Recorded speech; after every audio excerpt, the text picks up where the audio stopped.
Welcome to Indiana Sports Beat Radio, presented by Endeavor Hospitality Group and Andy Moore Honda of Bloomington.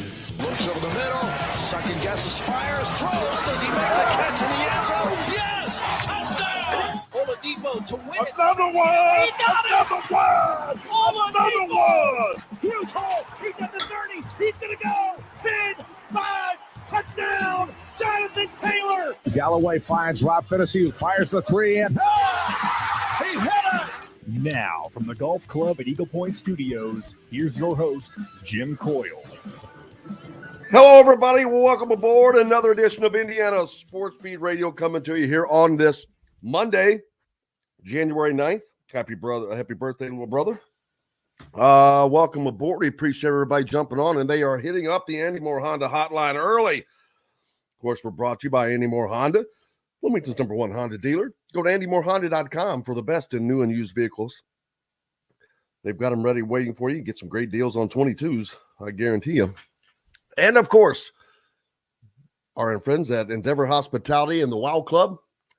Make sure you go to Endeavor Hospitality and mywownetwork.com and join my Wow Club. Start earning Wow rewards today to great places like BB's Market, who I am enjoying some, what is that, shredded barbecue right now? Oh, my gosh, it's so good. Hope everybody's having a good start to their week. We're going to try to get it going for you. Don Fischer joins us today. John, the producer. Who else we got? Mr. Dustin Dopirak will be with us as well. That's right. Dustin Dopirak. Looking forward to Dustin as well. I need to get reach out, and if you don't mind, reach out to him, Keegan Nickerson, about getting caught up on Indiana's transfer portal football editions. They've had quite a few. That's right. He had like 8 players in 48 hours transferred to Indiana. So, guys coming from all over the place, whether it's Texas A&M or wherever. So we'll have to check that out.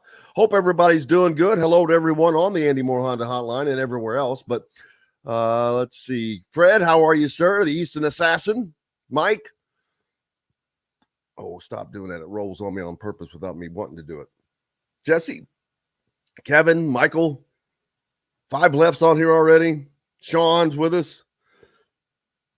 Robert, Ryan, Jennifer, Robert, let's see, make sure I don't miss anybody. Kenneth, you guys are lighting it up, hitting it up. Yeah, I'm sure no one's happy about what's going on the basketball side of things for Indiana. As the rest of the Big Ten rolls, the rest of the Big Ten looking pretty good, to be honest with you. You know how we talk about this as a team that has not finished higher than 9th in the Big Ten of the last 6 years? Do you see 5 teams worse than Indiana right now? I'm not sure I do. We'll talk about that. Don Fischer joins us today. We'll talk about that and much more, I'm sure. Mike says, what a disastrous game. Nothing like stuffing the stat line for nothing. Riddle that loss. Well, in my opinion, I sent this tweet out yesterday. Every time you watch whomever Indiana is playing, they at least look cohesive offensively. Whether the shots go down or not, they look like they're running sets, like they have an offense. And I don't see that from Indiana, personally. I don't know what, other than trying to get the ball to Trace Jackson Davis, I have no idea what the offensive sets are. Miller Kopp does not look for shots. Trey Galloway does not look for shots. Besides Jalen Hood-Schifino and Trace Jackson Davis, you have, unless it falls into someone's lap, they're not trying to score. It doesn't appear to me. But that's just my ignorant opinion. Turnovers? Wow. Yeah. turnovers, we have a stat. Everyone can watch stats, of course, but we have a stat sheet that we have access to, and it shows you you can follow live points off of turnovers. And yesterday, I don't remember what it got up to before Indiana broke through, but it was 24-0 points off turnovers for Northwestern versus 0 for Indiana. Of course, Northwestern wasn't turning the ball over. They had maybe 2 turnovers the first 25, 30 minutes of the game. They ended up with 7, most of those coming toward the end. But 24 points directly off of Indiana turnovers. 24 plus Indiana was -9 at the free throw line. That's 33 points, ladies and gentlemen. 33 free points that Indiana handed away. Partly because their defense just absolutely sucks. They're I did not plan on getting on the deal, but the defense is not good right now. But it wasn't good before. The injury thing, that's really kind of they weren't good, but their defense had not been good before the injuries started happening. They were not playing good defense. And now that you've lost 2 starters, one of which is your best defender, probably, I don't know where they go from here. But we'll certainly find out. We'll talk to Don Fischer about it. We'll talk to others about it. And by the way, beginning this Wednesday, providing you with a new option to watch games. Instead of just having a post-game show, which takes, you're waiting for people to come on, get on, this, that, and the other thing. We're going to do a Toddcast. Start doing a Toddcast with Todd Leary. While you're watching the game, you'll have an open link, just like this one, that you can have open, commenting, and he will be commenting about the game as well, right then and there live as it's happening. I think that just sounds like it'd be more fun for people. You can interact while the game's happening instead of waiting to talk about it. So, what do you think about that? John, what do you think about that? It sounds like it's the next best thing if you can't listen to Don Fischer. That's exactly, yes, exactly. Can't listen to the Don, you can listen to the Todd. Yeah, this is not going to be a fun week for Indiana. They go to Penn State next. Penn State is not exactly hurting. And, man, I've got a screen down today. Man down, screen down. But how about the women's program? They're flying high.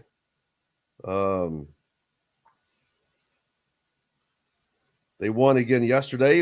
And the biggest news was that after the men's game, we're in the press room, and someone had mentioned they had pulled up the live stats, which is the stat sheets we use, for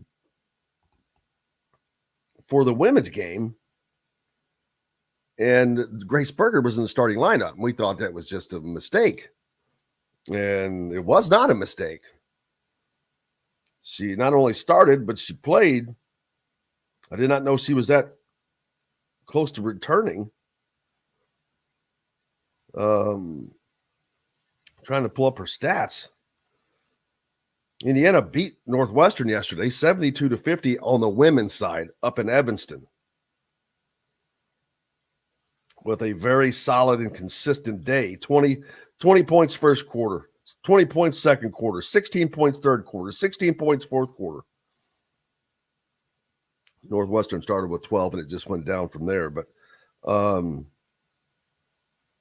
Mackenzie Holmes with 24 points. But how about Grace Berger? First game back from her injury. She played 27 minutes, 16 points, 5 assists. They've got a wicked starting lineup, man.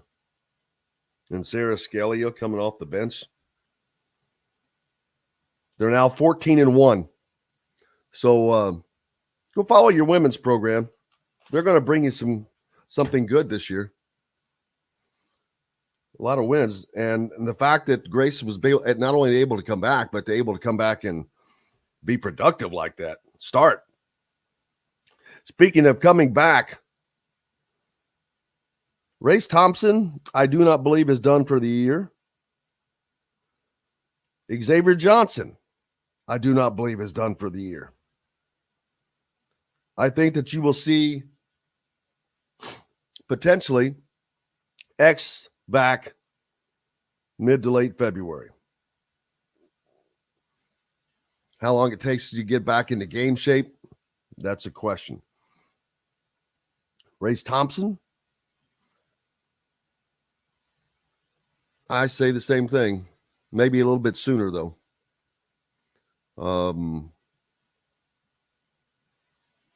Early to mid-February, maybe, potentially. But does it matter? Bringing back guys that are injured, that the team's fortunes were already sliding down. We'll find out whether they come back or not. Indiana has to play the games, folks. Mike says if we stop the bad turnovers, we win both games. Well, yeah, ifs and buts were candy and nuts, we'd all have a glorious Christmas.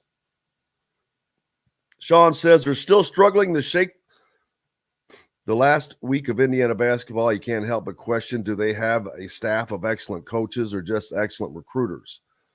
Well, who said they're excellent recruiters? Why would you consider them excellent recruiters? They did not get any of the people they truly went after. They were turned down by a lot of guys this year. If it wasn't for NIL, I don't think you'd have the roster you have right now. So I don't know that. I guess that's not for me to answer, but I do question that. Oh, why are they excellent recruiters? Why would they even be considered excellent recruiters? I'm not seeing that yet either. Mike says, what's sad is that TJD's legacy is going to be filling the stat book and having nothing to show for it. Yeah, it's going to be exactly it.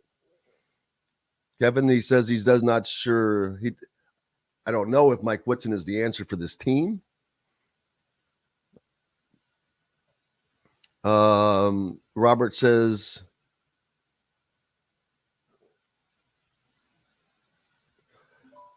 at Mike, it was delightful on a podcast that shall remain nameless after the game, listening to all the statisticians as well as those complaining about the officiating. Yeah, officiating had nothing to do with. Officiating sucks in every game. Let's just get that out of the way. It sucks in every game. Is it time for a break, John? Yes, sir. All right. But, officiating did not cost that game. We're going to take a break because up next, Don Fischer will join us, the voice of the Hoosiers. We'll get back to this rambling and all that later on. Dustin Dopirak joins us later as well. Dustin Schutte is on assignment this week. Back with more Indiana Sports Beat, brought to you by our good friends from the Mile Network. Make sure you go to Endeavor Hospitality's Wild Club and start earning Wild Rewards today to great places like BB's Market. I am enjoying some of their pulled pork right now. Back with more right after this. We'll be right back to the Golf Club at Eagle Point Studios for more Indiana Sports Beat Radio with Jim Coyle, presented by Endeavor Hospitality Group and Andy Moore Honda of Bloomington. Weather. All right.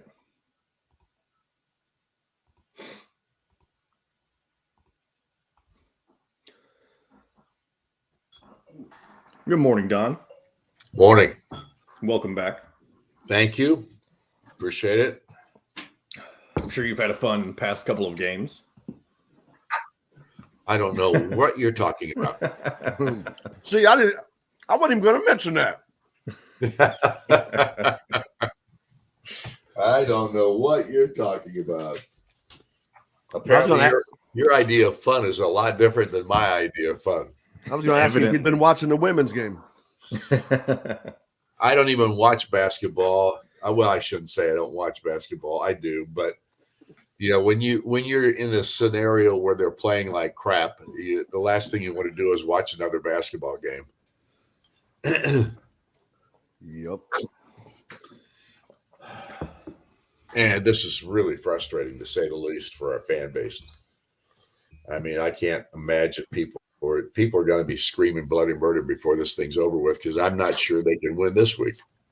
Nope. On the road is going to be really, really tough. To a team that's not bad. They're fighting. Oh, Micah Shrewsbury does a hell of a job. He's kind of like Pikel in that way. Yeah, they're he gets fighting. his kids to play hard, and they battle, and you're going to be hard pressed to beat them at their place. It's no longer going to be an easy win at Penn State. Not that it has been for Indiana for quite some time.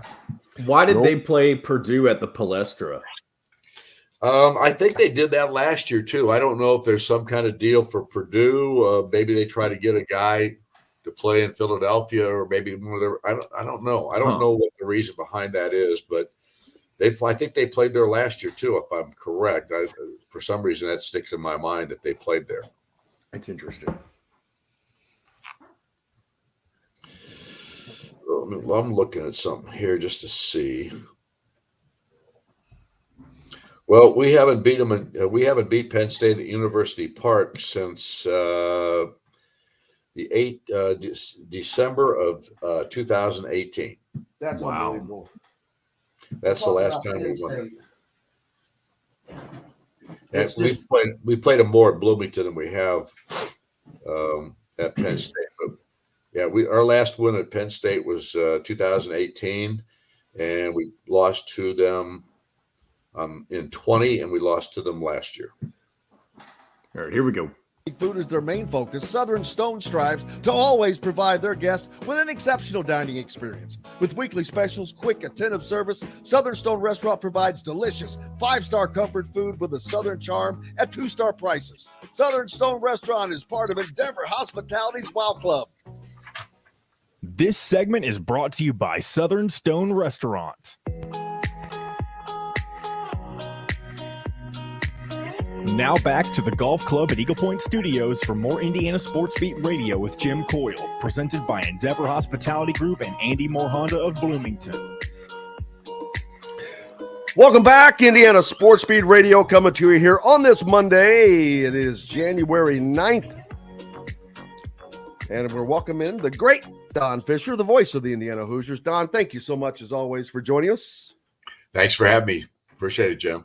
Absolutely, as always, man. Not a great weekend for Indiana sports. The Colts couldn't have looked any worse if they tried. It looked like they tried to lose that game yesterday. I'm like, how in the world are you all letting these passes go by? It wasn't just the last one, but before that. And then, of course, the Indiana Hoosiers men's basketball team playing about as good a defense as the Colts right now. Not looking good for the Hoosiers.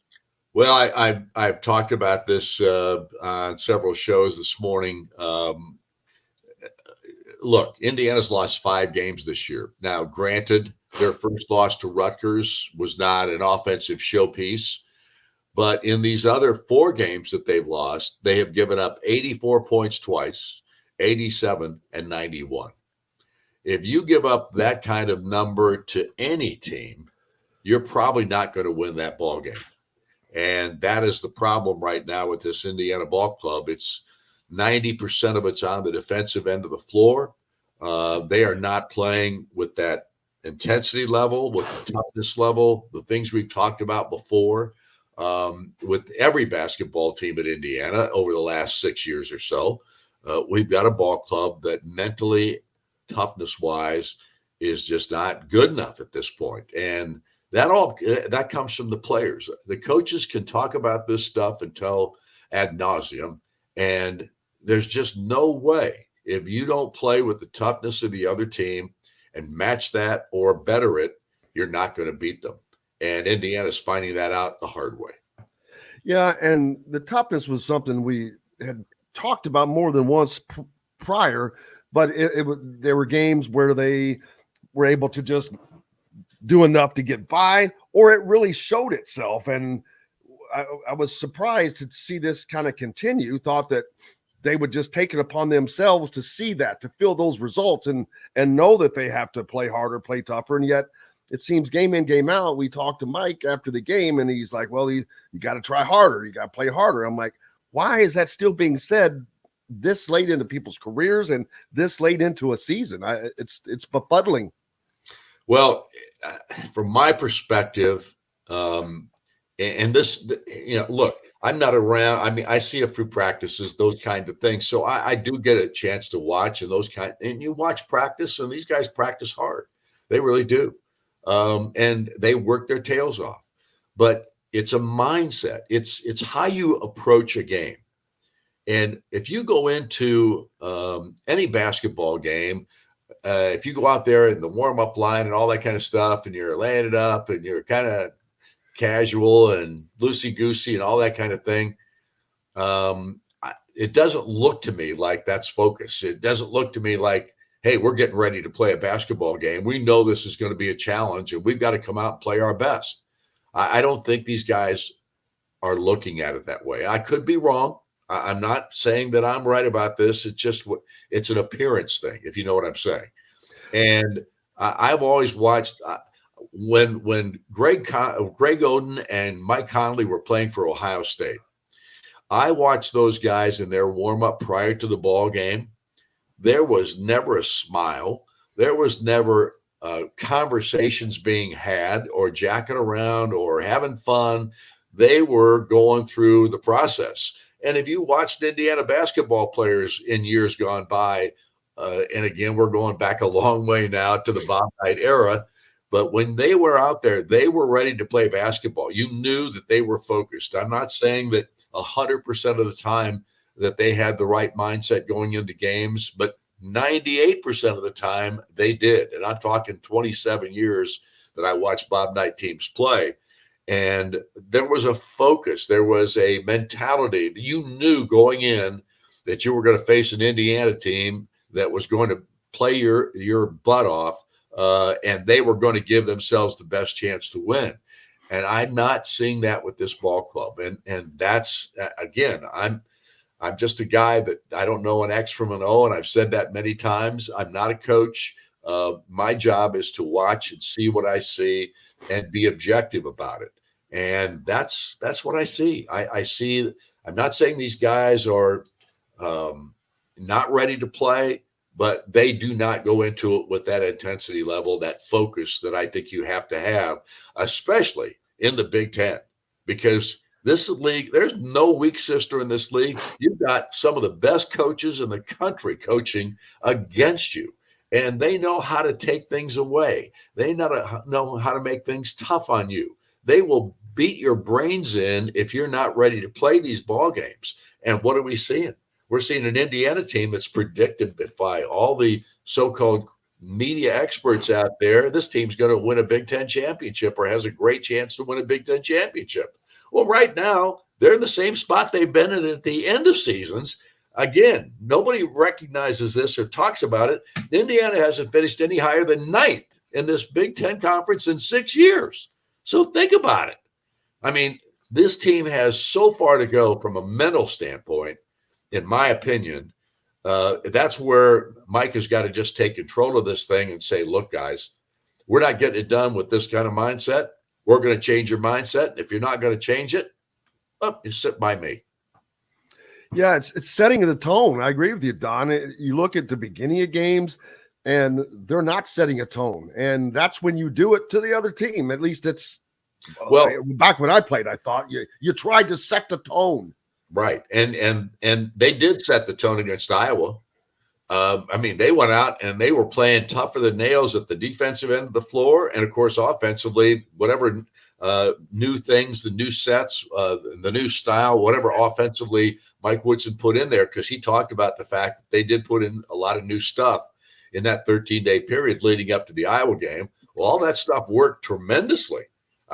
It worked great in the first half. They got a 21-point lead with over 13 minutes to go in the first half.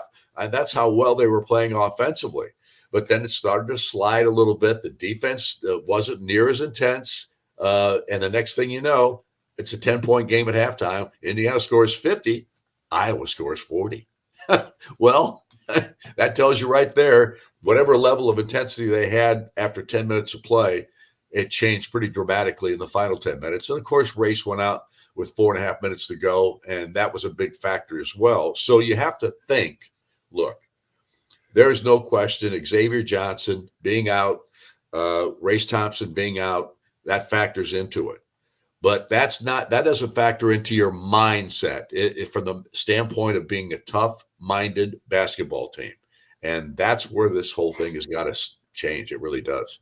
Yeah, and the defense has been it has not been what it was last year, this year, and they seem to be more talented this year. And we don't know what the reasons are, and we're not really getting answers. I'll be honest with you, because that race and the loss of Race Thompson and Xavier was used yesterday. Which losing your best on-ball defender is certainly going to hurt you, and Xavier Johnson, but it wasn't there. Even before that, you could tell it just wasn't quite there. And of course, losing those guys exacerbates that greatly. Sure. There's no question. You can go back and look at the Xavier game, and at the North Carolina game. Indiana came out with their hair on fire in both those games, and they played that way throughout. And that's the way you have to approach it. If you don't approach it every game that way, you're going to have a chance of getting beat no matter what your talent level is against the other team. Now, there's nobody that's not capable of beating you in this league. It's that simple. And it's got to change. It really has to change. And it's, like I said before, it's more mental than it is physical. They have enough talent to beat people, and they've proven that. But they have not had the mentality on a consistent level to do that, and that's where it's got to change. Well, and they had to a place on this week that back in the day, or I don't know if it was ever easy, but you at least have thought, okay, well, we're not going to Michigan. We're not going to Michigan State. Well, that's not the case anymore, because Penn State, they're sick and tired, just like Rutgers, sick and tired of being the butt of basketball jokes in the Big Ten. And they're like, man, they smell blood in the water, and they're coming. Yep, and they're the team that Indiana will face on Wednesday night this week after losing a tough one to Purdue yesterday. And they played Purdue tough. I mean, they gave Purdue a battle. And despite the fact that they got beat, Micah Shrewsbury has done a terrific job of getting his guys to understand we're going to play with a chip on our shoulder from now on for as long as I'm here as the coach. We're playing with a chip on our shoulder. We're going to turn this program around. And it's going to take some toughness and some guys that are willing to do what we ask them to do to get it done. And those kids have bought in, and they're winning.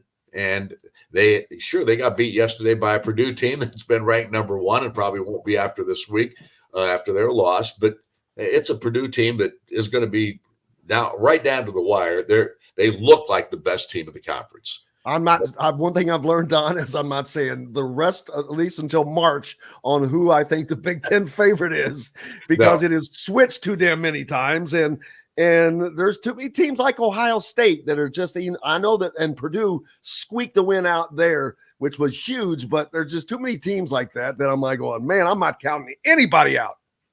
Well, and here's the thing, and it sounds like we're down on this Indiana basketball team totally, and I'm not. I really am not, because we talked about the depth that they had at the beginning of the season through November and early December before they started having some of these injury issues. But they had a lot of depth. But the depth and the guys that have coming off the bench, obviously Trey Galloway is there are so many things I want to talk about here today, but I don't want to point out individuals very much at all. I will say this: Galloway gives you a guy off the bench that really gives you a spark. I don't think there's much question about that. His defensive play is terrific. His offensive play has been too, for the most part, but he won't shoot, or he hasn't shot it enough. I mean, you watch him shoot 3-pointers now. He nails them. He knocks them down in practice all the time, and he's just not taking enough shots. I mean, he's a guy that needs to step up and start being ready to shoot the basketball. Tamar Bates is a very good offensive player, but when he's not playing his best, he's no factor out there because defensively, he's not the best player. I mean, I don't want to say he's a liability, but he doesn't seem to play defense at the same level that he likes to play offense. That's got to change. Malik Renew is another guy that is not playing up to his capabilities right now. He's lost confidence. He's struggling a little bit. His footwork has changed. He doesn't do the same things he did early on. Now, granted, he was playing lesser teams, but against Xavier, he played terrific. And he played against two really good bigs there. He's capable. There are so many guys in this basketball team, and Jordan Geronimo is the best athlete on this ball club. And when he makes a mistake, it's like it ruins his game. It ruins the chance for him to play good the rest of the game, it seems like to me. He doesn't fight through it. These guys have to change their mentality. It's that simple. If they do it, if they will change that mentality and become the tougher guy that they need to become, I think they could be just a terrific basketball team, and they can right this ship in a hurry. But right now they're struggling and they're floundering a little bit. And I don't know. I know you may not be able to answer this, but I wonder if, with Mike's long experience in the NBA, and he has a lot of experience around him that is NBA oriented, if it's too much where in the NBA, the players are more self-motivating. You really don't do the rah-rah thing and at the NBA level. And I'm not sure that there's enough of that going on here.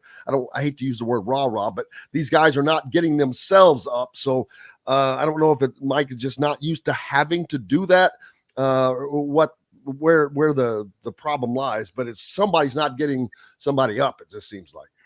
Well, he's got a staff. I mean, these guys on their staff have all been college basketball coaches. I mean, Brian Walsh is new in that regard, but he's been around college basketball for a long time now.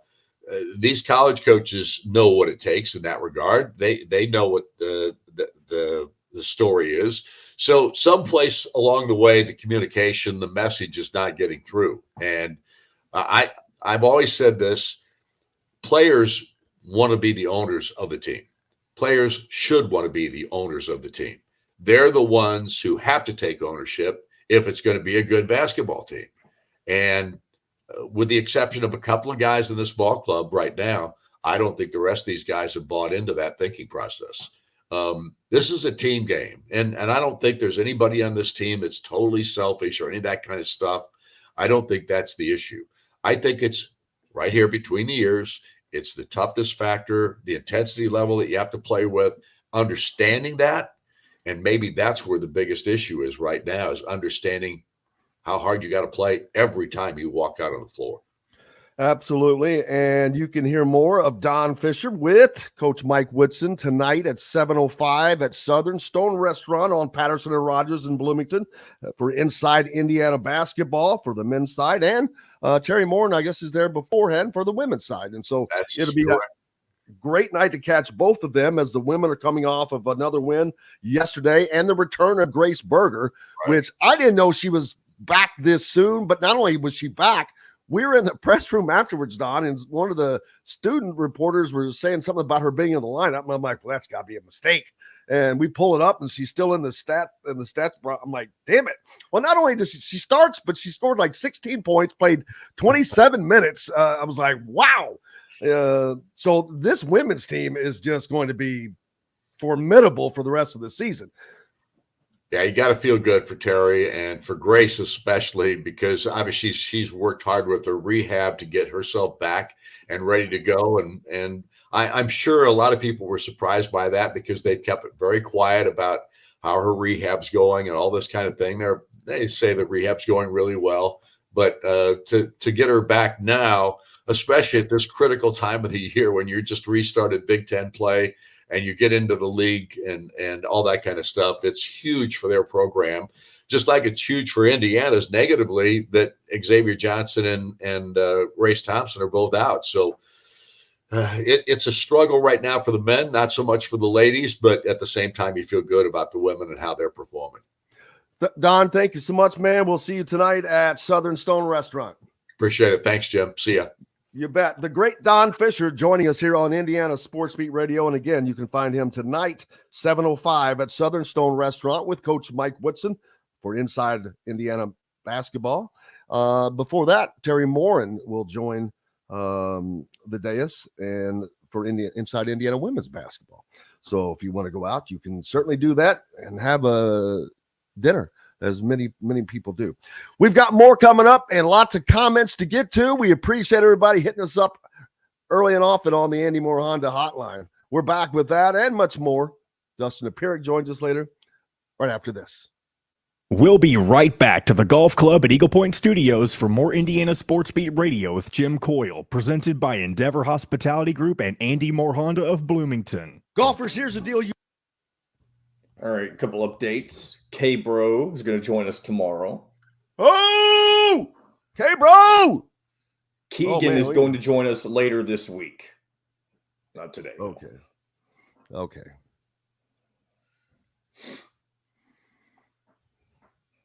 Yeah, K-Bro, if you're listening, I know you do. We're looking forward to having you on. Oh, man. Heck yeah, we are. Yeah, officials just suck in the Big Ten. It's nothing to do with Indiana. Officials just suck. They're terrible. Awful. Here comes Mr. Dustin Dopirak. What's up, man? He came in on his skateboard this morning. Woo! The other option is wear it frontwards, where you get some Maxine damage. Actually, that looks like you paid for it like that. Gives it character. What's that? I suppose. You know they charge half. I know. I've been mad about that since they did it. Like, I mean, I used to complain about Abercrombie. You're like, that's my style. Dustin said, man, that's my style, baby. Yeah, this is style when your dog gets a hold of your hat. How old is Maxine? Frequently, unfortunately. How old is Maxine? Maxine? Everything, to be totally honest. How old is Maxine? She's going to be 3 in April. Okay. Oh, she's about the same age. No, my dog will be 2 in May. Excuse me. She's a year old. Oh, is that right? What do you have? I think we don't know for sure what she is, but she looks like she has. It's really interesting. A mix between like a German Shepherd and a Dachshund and maybe a Lab. I don't know. She's got a lot of stuff in her. She's only 40 pounds. She's only 40 pounds. Okay. But she has the coat of a German Shepherd, but the build of like a Dachshund. It's really weird. Interesting. Maybe even like Corgi, because she's kind of, like I said, no idea what she is. Right. That is a fascinating collection of stuff. Yes. Wow.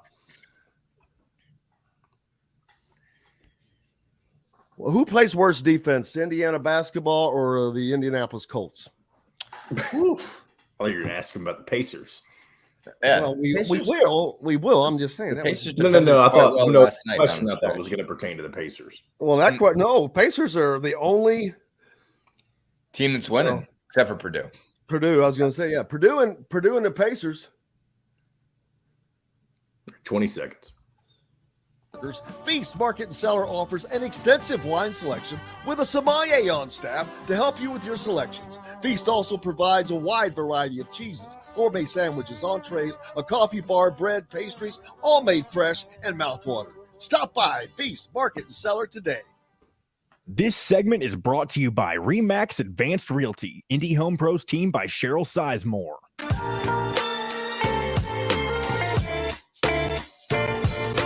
Now back to the Golf Club at Eagle Point Studios for more Indiana Sports Beat Radio with Jim Coyle, presented by Endeavor Hospitality Group and Andy Moore Honda of Bloomington.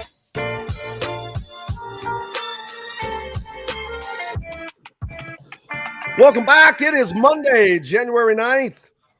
Dustin Dopirak from the Indianapolis Star joins us now. How are you, sir? Doing well, Jim. How are you? Fine. How's Maxine? She's good. She's chilling this morning so far. So at some point, she'll probably make an appearance like she does. Well, we would be disappointed without.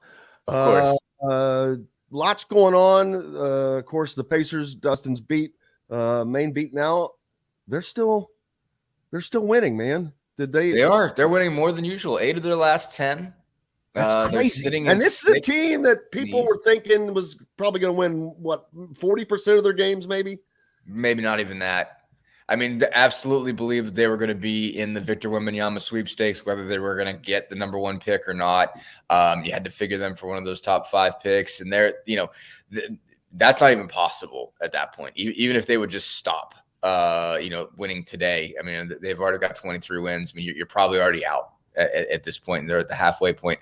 So yeah, winning, much beyond their imagination. I think it reached the point that they have a shot to beat anybody. I mean, they obviously, it's the NBA, so you can also get beat any particular night. And they really had to get down and defend big time to beat Charlotte Hornets team that's near the bottom of the league, but came up with just massive stops last night. I think it was a tie ball game with about a minute left. And Buddy Hield, of all people, who's not the best defender on that team at all, steps up and swats a 3-pointer from LaMelo Ball, forces him to foul out. And that leads to an exchange that leads to them winning by, I think it's 5. I think it was like 5 or 3, but one way or another, just a big win for them. And yeah, they're not falling out of that spot. They might end up in a play-in game situation, but at this point, I'd be really surprised if there's no postseason for this group. Oh yeah, I was going to say they're currently in 6th, which is they're normally have been hanging around the 8th spot when they had a team that people expected to be in the playoffs. But this is this a good thing or a bad thing? I know it's good from the standpoint of having a much more cohesive young unit than what you thought. But on the other hand, you thought that you were going to slide up the draft board at least, maybe not to get to Victor Wembanyama, but this is not sliding you up the draft board.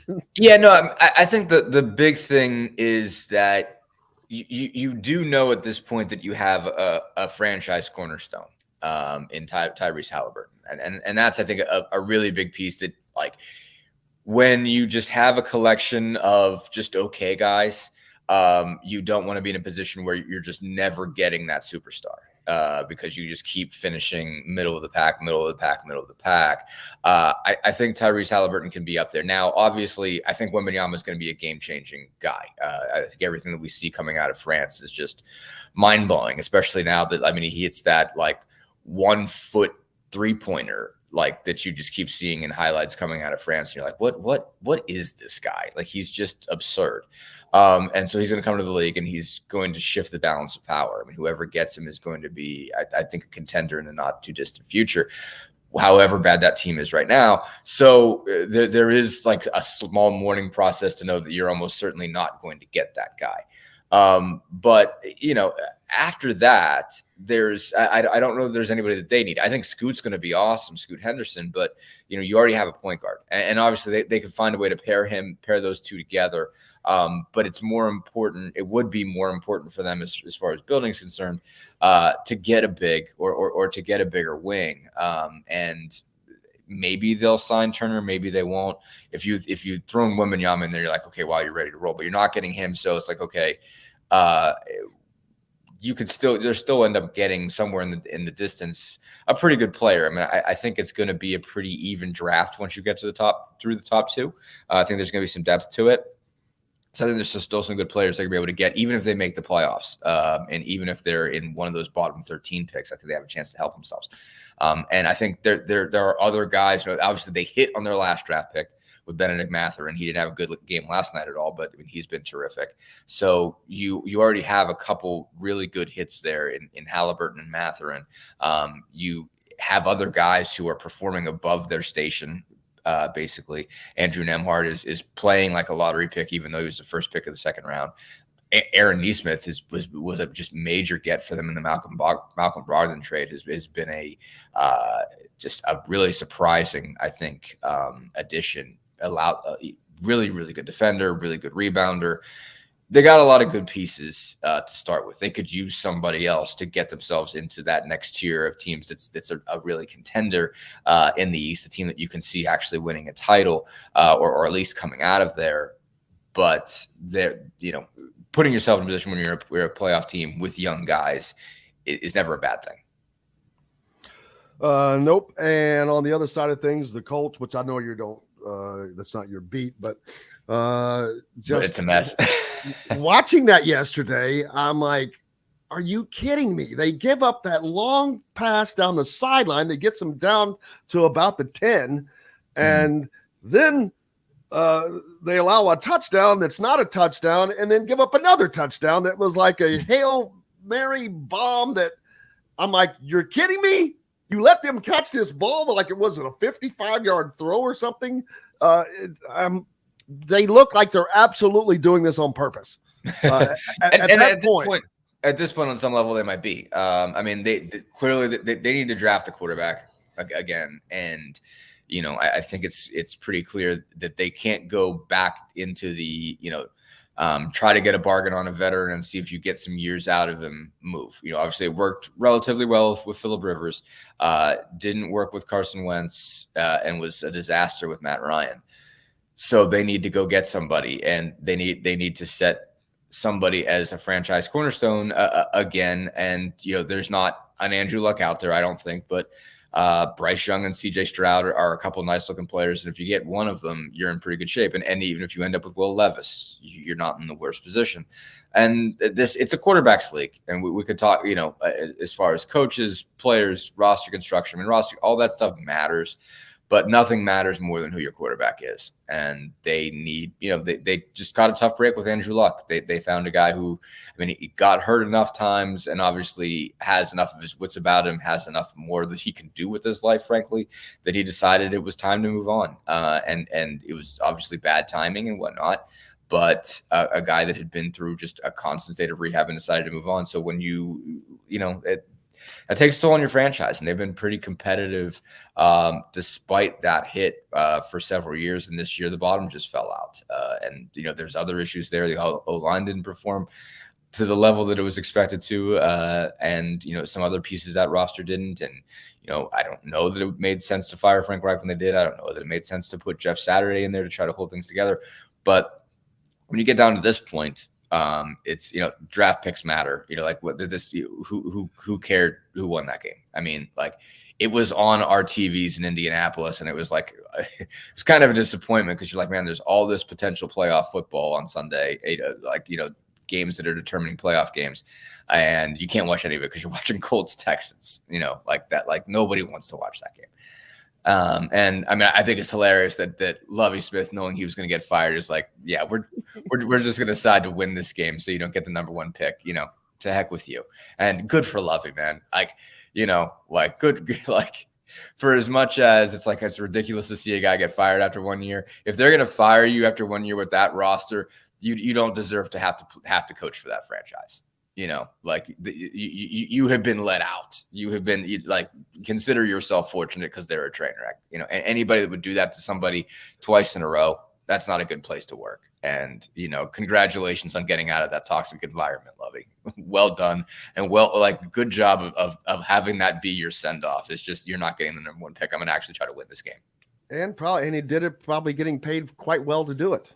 Oh yeah. I'm sure the buyout is something. It's not like a college buyout because he probably doesn't have like a 10-year contract, but he got. I'm sure he's getting some money out the door to be like, yeah, thanks. My favorite headline I saw last week. Someone posted, "Is John Calipari becoming the Jimbo Fisher of college basketball?" Oh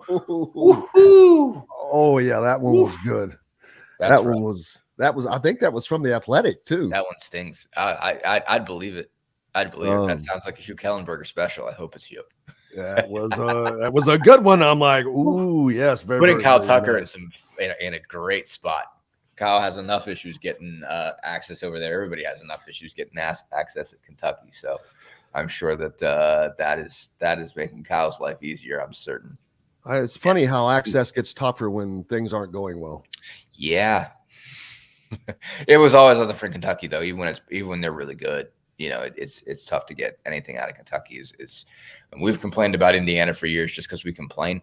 But I've heard rough stories as far as like how it is reacted to when you write things that are not appreciated by the coach, the coaching staff, and the athletic department in Kentucky. So Got to control the narrative, baby.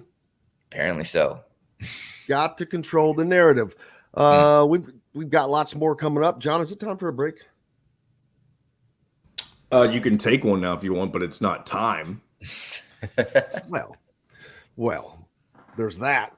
We'll go ahead and take one, and we'll come back and we'll hear a comment from Mike Woodson and other things. We've got the great Dustin Dopirak from the Indy Star with us. Make sure you give him a follow and subscribe if you're not already. Keep local papers alive. Back with more Indiana Sports Beat, brought to you by our good friends from Barbara Pop Real Estate Services. If you're in the Louisville, Southern Indiana area looking for a home, Barbara Pop Real Estate Services has served those communities for 3 decades.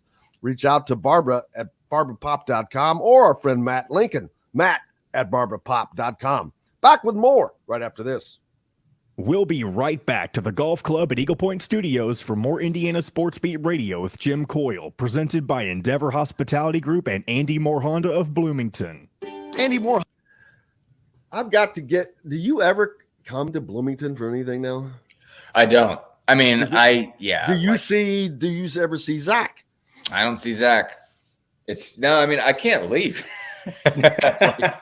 From if the Pacers aren't going someplace, man, and not that it's been crazy that way, but they play every other night, so it's just like I don't whether they practice or I've got something else to write or I just have to be on Maxine duty one way or the other.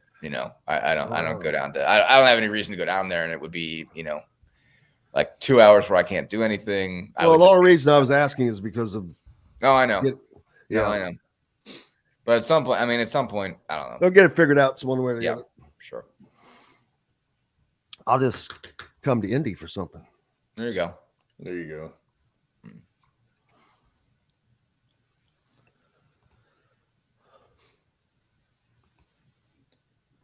Man, I could not believe that Grace Berger was back yesterday. And not only back, but Wow. played 27 minutes.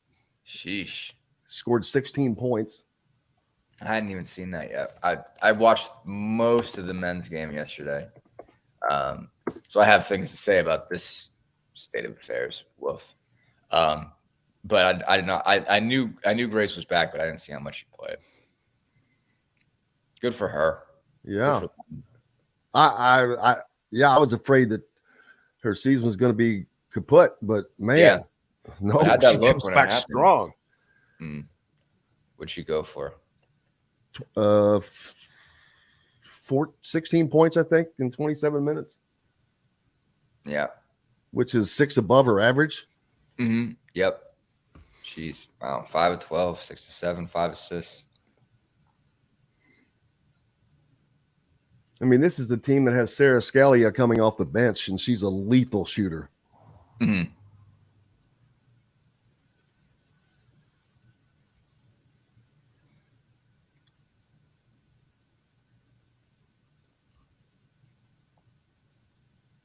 What is today? Oh, today's a Monday. Monday. Oh boy, off schedule.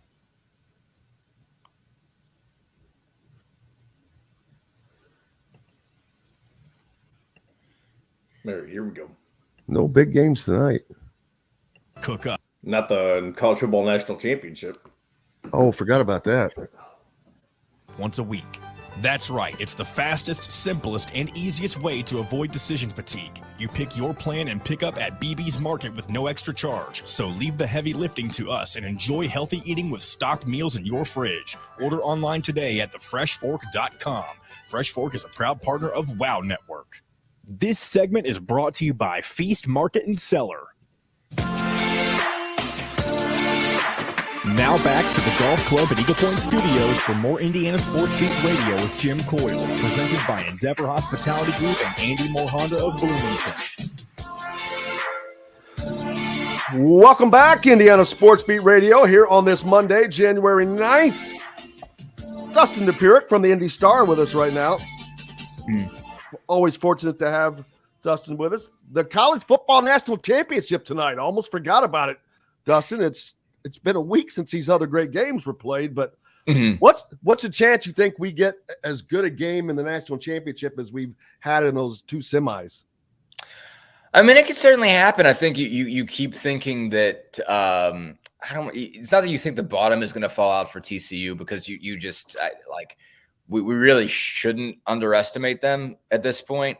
Just for all the type games they won, and for whatever you could say about the Big 12, at least as currently constituted this year, it was a talented league. And it's not, I mean, like, TCU's got players. Quentin Johnston's probably a first-round pick. Max Dugan obviously finished second in the Heisman. I mean, they can put points on a lot of people. I think it can be pretty good. And obviously the fact that they hung 51 on Michigan tells me they must be for real. And even as good as the Georgia defense is, it's not as good as last year's Georgia defense was, but it as much talent as Georgia has on defense, I think TCU is still gonna be able to put points on the board. And that's the big question. Obviously, Ohio State was able to. So I would think TCU can as well. I think Georgia wins. I don't think it's going to be as wild as the two from last week, but I think TCU makes it a game. I think it makes it interesting. Yeah, I haven't looked, just out of curiosity, though. I'm going to see what the spread is. I can't imagine it's more than, say, 6.5 points along those lines. I just got a new phone, so I don't know where all my apps are in different places, man. I'll have to, especially that one. I'll have to find that one later. Oh, well, somebody can pull that up and tell us. And Josh Hoover on the TCU roster, getting himself a ring regardless, one way or the other. Well, there you go. And he was committed to Indiana and decommitted, and is decided to go to TCU instead. I don't know why in the world he would have done that. Why? What a crazy decision that Man, was. what these kids and their decisions, and what why. Oh my God. Yeah. Yeah, no, that was still tough. But I mean, God, well, yeah, it was. That's right. He was Nick Sheridan's guy. Nick Sheridan loved him. He was a really big Nick Sheridan fan. But obviously, works out pretty well for him at this point. I'm not sure what the TCU whole of the TCU depth chart looks like, and how far away it is for Hoover to get a shot at it. But obviously, got to sit behind a second in the Heisman Trophy balloting quarterback. And watch this. That had to be pretty wild. So good for Josh Hoover. Absolutely. Congratulations to him. I'm looking forward to watching that game tonight. I mean, of course, anybody that doesn't pick Georgia to win is either kind of guessing. But why would TCU not have a shot? They jumped all over the team that gave Georgia all they wanted.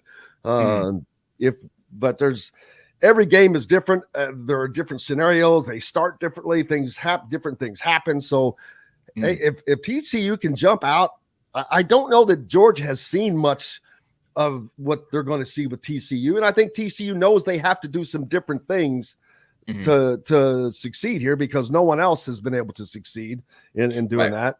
So, but I think it's going to be an exciting game because of that. Yeah, no, absolutely. It is going to be different. They are, obviously they got some, get a whole week to prepare, like what 8, 9, 10 days, whatever it was. Maxine's in here someplace. Yeah, no, I mean, that could definitely throw them off. And, it is going to be intriguing. And again, people, I think, just keep underestimating, this TCU team. And so, yeah, I like it. And I think the other piece is, like, they're not going to go away either. I mean, Dugan just does not quit. That is his superpower. I mean, I don't know how good of an NFL prospect he is, but I mean, just so many times throughout the season, especially in Big 12 play and everything else, you might have left TCU for dead, and Max Dugan found a way. So he's a tough kid, between the way he runs the ball, the way he throws the ball, just the way he just finds a way to put points on the board. He's a tough out. And again, as talented as Georgia is, and as much talent as they have on defense, there's just no way those guys don't score and, score enough to make this thing at least interesting for a while. The college basketball and of course Indiana, things are not going well in Bloomington. Not going nearly in the direction that fans had hoped. Not going in the direction that a lot of us thought that it would. And it started before the injury train started. Defense was not there. There was no toughness with this team.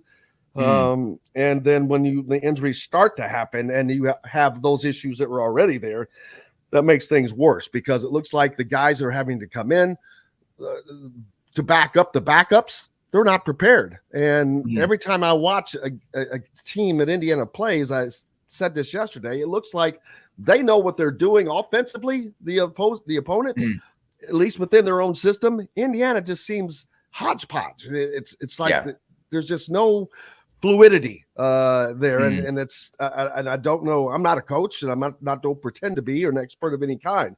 I just talk about what I see and the questions that I can ask, but there's a lot of questions to ask right now. Yeah, no, I mean, like I think obviously because I get to check in on them from time to time, obviously from having covered them, I had a sense of what it was going to be for this group and thought, okay, well, this is kind of who this player is. This is who this player can be. This is what he could be in more minutes. This is what he could be in less minutes. I mean, like some of the guys we've seen perform are not performing. And I think that's what's weird to me. Like Jordan Geronimo not producing is wild to me. Like, I mean, because the question I had this offseason was, can he play three? Can he expand?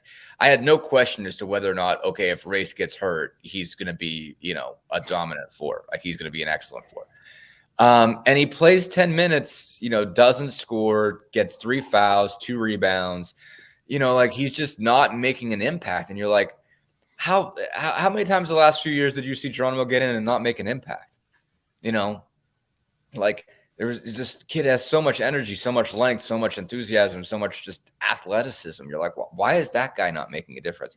And I really thought Renew, like this, the way he started, I'm like, okay, that kid's advanced. That kid is way out ahead of it.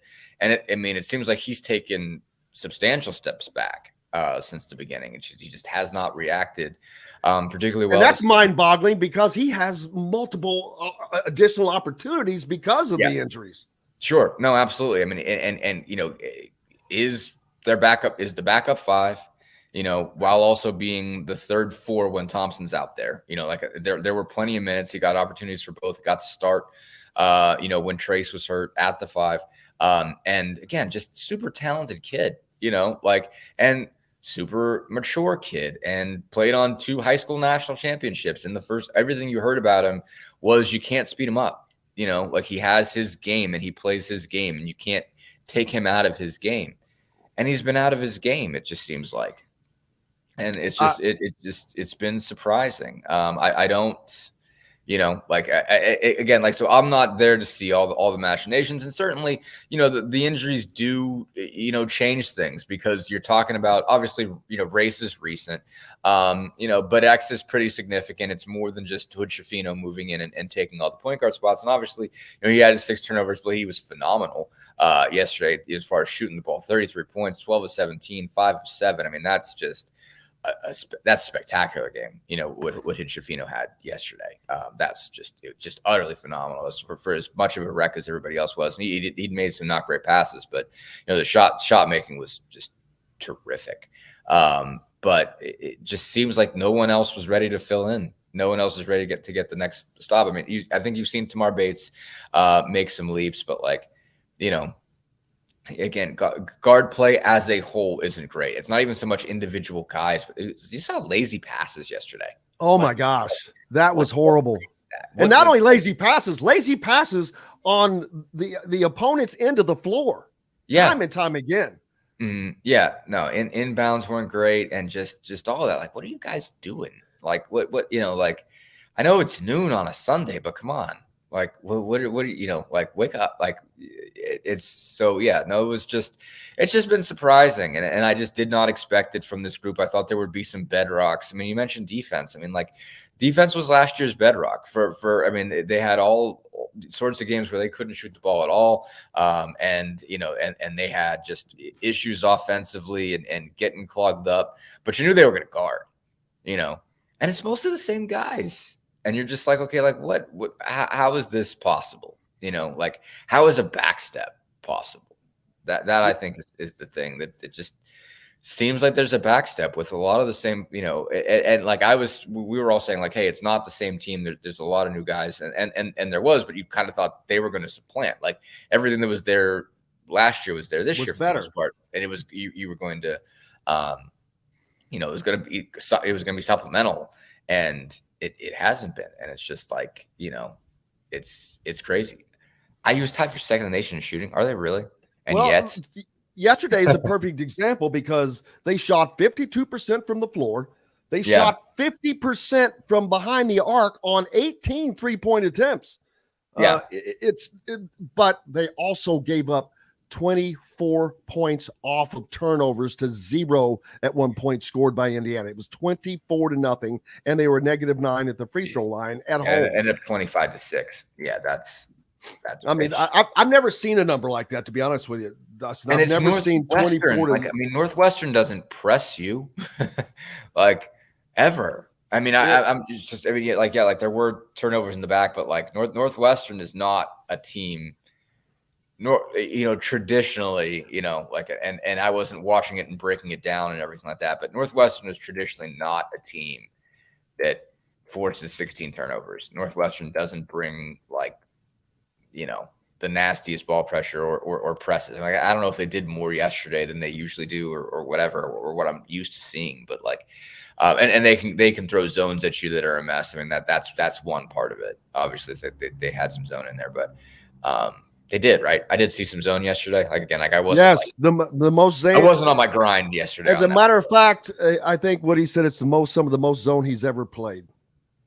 Yeah, you got to get better at that. They have not done well against zones at all. And it's not like, it's one thing when you're just not shooting over it, just not making the shots. They're not prepared to go against. I don't think they're prepared to attack it personally. Yeah. Because they look like they're doing everything the same. Nothing changes. Yeah, that's an issue. You need different plays for zones. like that's what it requires. You've got to recognize it, call it out, and hit it quickly. And they're not doing that. Yeah, no, it doesn't seem like it's just the first possession either. But like, oh, they're in a zone, we didn't know. Like, because that happens. I mean, that's the whole point of it, is to say like, okay, see if they can take a minute to recognize it and see if you can get a steal that way, because they just didn't know it was coming. So yeah, no, I don't understand yet. I don't know. It seems bizarre to me. I mean, again, like I'm not covering it at the level, and like I don't have the same kind of like in-depth analysis, but like just what I've seen in pieces, just like how did this happen? Like I just would not have expected it, considering what I thought, where it was coming from at that point. So and no one, I mean, when you start asking these kinds of questions, it gets difficult. But I wonder, and it has nothing to do with age or anything like that, but I think is there too much NBA influence in the coaching that's going on right now? Because I mentioned it, in the NBA, guys can self-motivate. Guys are more talented. Every guy in the NBA has talent. Every one of them. That's not the case here. An immense amount. And these guys aren't self-motivated all the time, as you can see. That some of them just don't know how to win. They don't know that they do not know the effort it takes to win. And I don't know that some of them, they're not. I don't know that they're being that's being grinded into them either. And that surprises me, because we talk so much about the lack of toughness for this team, and it's warranted. It surprises me that a Bob Knight type of guy who was in the middle of that era is almost so opposite. Yeah, I don't know. I mean, I don't like the idea, especially, like I obviously have I still have a fresh perspective on the NBA, because I've just been covering it for, a couple months now. But like it's just a different world. Like and so like, I don't want to make that the, like act like that's the influence, that's the issue. Like the biggest difference between the NBA and college is it's like, the NBA is running a marathon and college is running a 5K. Like it's not the same distance, It's that I think is kind of the biggest deal because the 82 plus playoffs is a whole different world from 35. Like the NBA has already played, the Pacers have played 5 more games than than a college season right now. And it's January 9th.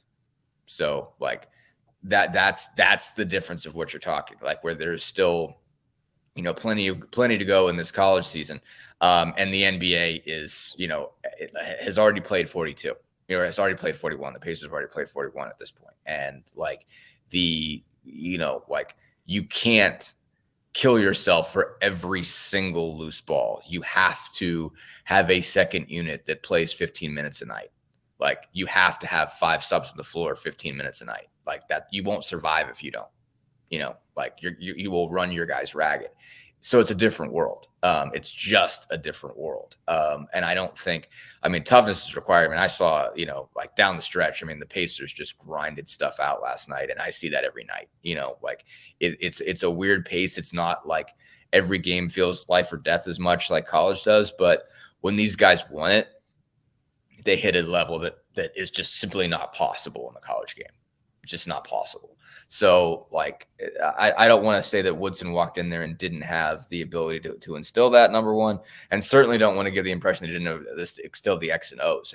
The big issue for the NBA is they don't have time to prepare from game to game. They have like a night to figure out, okay, like you just played Damian Lillard. Now you have to go against Kevin Durant. Like, good luck, figuring out something magical in a day that you can get people to digest. And it's just like, just get some sense of how to make them uncomfortable, know that they're going to score 110 too, and hope you score 115. So I don't think that's the influence. I don't think it seemed to me like he connected to the guys well. While I was, at least from what they talked about when I was on the beat, I don't want to come in and I can't judge Mike Woodson as an X and O's guys from where I stand right now because I've stepped away from it.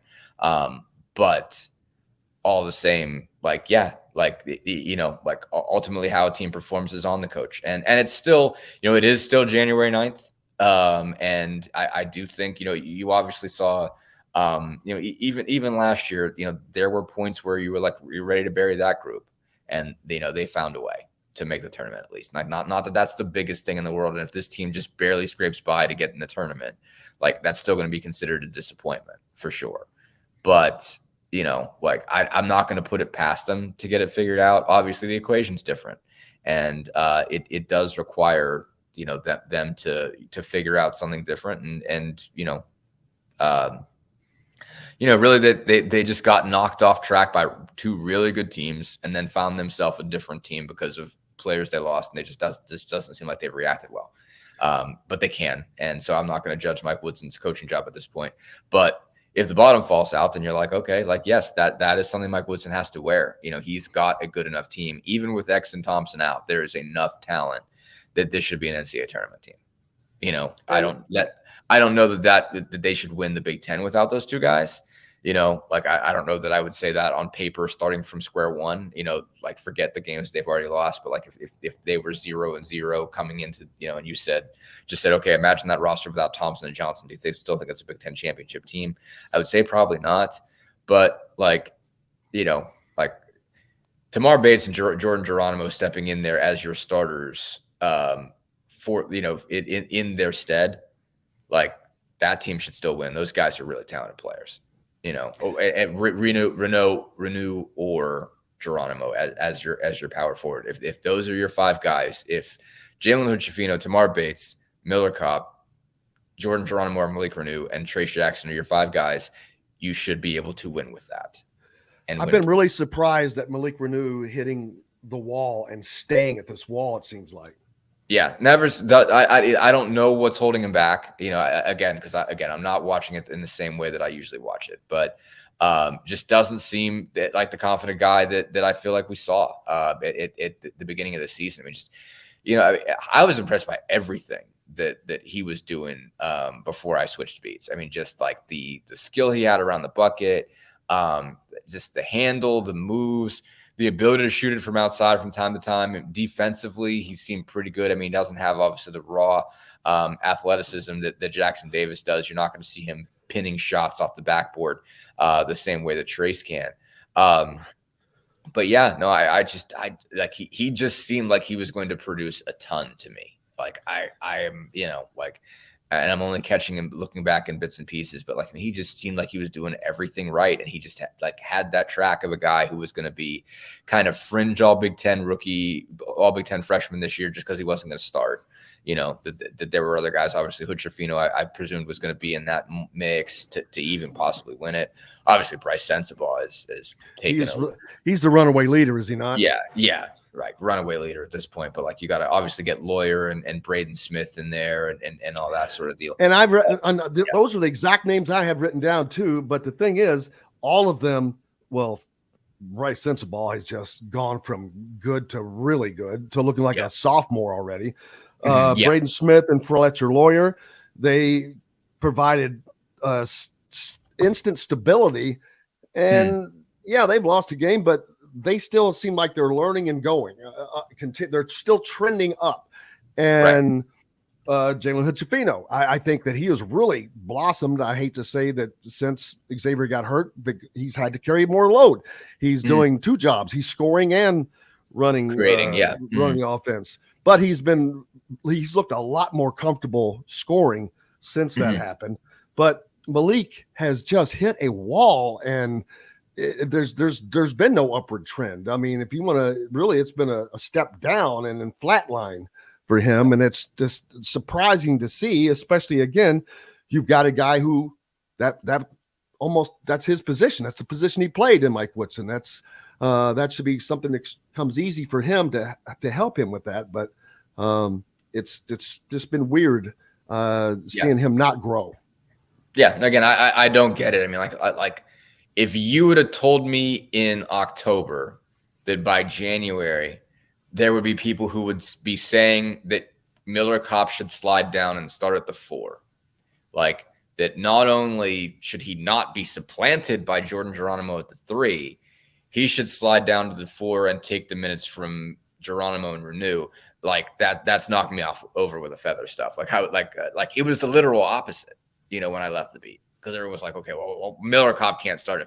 If Miller Kopp starts, this team's screwed. Like this team's got to maximize, its talent in the starting lineup. So that means, Jordan Geronimo is clearly one of the 5 most talented guys on the team. Malik Renew is clearly one of the 5 most talented guys on the team. You got to try to get them in the starting lineup. If that means putting Race Thompson on the bench, fine. All of the above. What are you talking about? Anyway, fair. But anyway, yeah, point of the matter, like I would have never thought that, like, I mean, Tony Adranya was pushing for that. Tony Adranya is a guy I really, really respect as a basketball mind. And like that was being suggested openly that Miller Kopp at the 4 is the best move for this roster. And just that would have shocked me in October. There was no one saying that, and there were a lot of people saying the opposite. Yep. What's up next for you, my friend? Let me see here. I'm not going to be on this upcoming trip to New York. Akeem Glaspie is going to be on the coverage up there. He is up in New York City, up in the tri-state area there, I guess, covering Butler and the Pacers. So he's getting a lot done for us. I'll just be keeping it with that one. Pacers come back this weekend, but then they got a road trip next week, so I'll be on that one. And it's getting interesting. Got a piece on Miles Turner today, and obviously I think he's really a linchpin piece for what they're going to do going forward, as to just how much of a push they're going to make, and obviously are they going to be able to sign him long term? Is certainly the biggest question I think facing the organization at this moment. So take a read at that one, but a lot going on. Yeah, stuff. It's the halfway point. It's pretty wild. Do I think Jalen Hood-Schifino is one and done? I don't right now. Do you, John, Jim? I don't. No, I mean, his play has definitely improved, and I think he's getting a lot more opportunities to show his potential. But no, when you I don't can't think it's a lead bad a idea winning for him to have a second year either. Nope. I think he can raise his stock a lot. I mean, I don't know where he's at on the boards right now, but I think if he plays the second year, he can be a lottery pick. Absolutely. I agree with that 1,000%. Dustin Dopirak from the Indy Star. I cannot thank you enough, my friend. Absolutely. Thanks for having me, Jim. As always, Dustin Dopirak, make sure you give him a follow. and subscribe as well. Keep local papers alive. We're back with more Indiana Sports Beat, brought to you by our good friends from Metalworks Brewing Company, all a part of the WOW Network and Endeavor Hospitality. You can find Metalworks Brewing at all the Endeavor Hospitality restaurants, but they're the culmination of a passion for beer, food, and custom metal art alongside a desire to be actively involved in the community. And you can find that, like I said, at all of the Endeavor Hospitality locations, or just go straight to the source. They're located in the former Function Brewery right off the square in Bloomington, catty corner to Cabello Restaurant. Back with more right after this.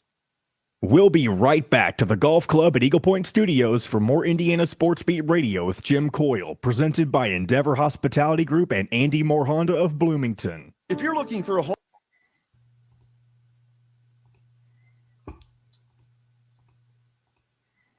oh yeah, I meant to bring this up.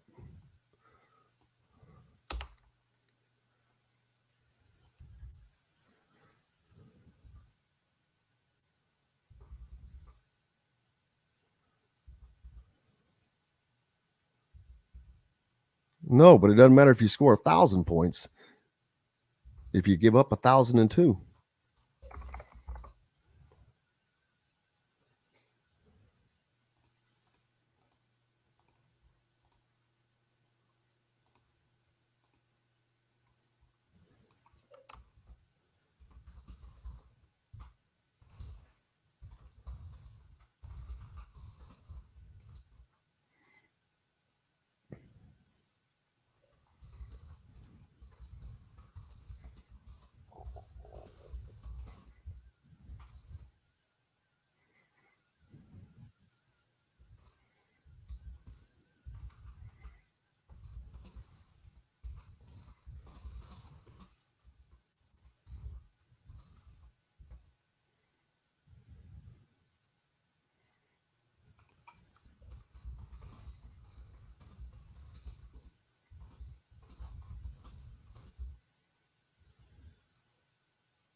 I believe it was Fred, a Brooklyn hat.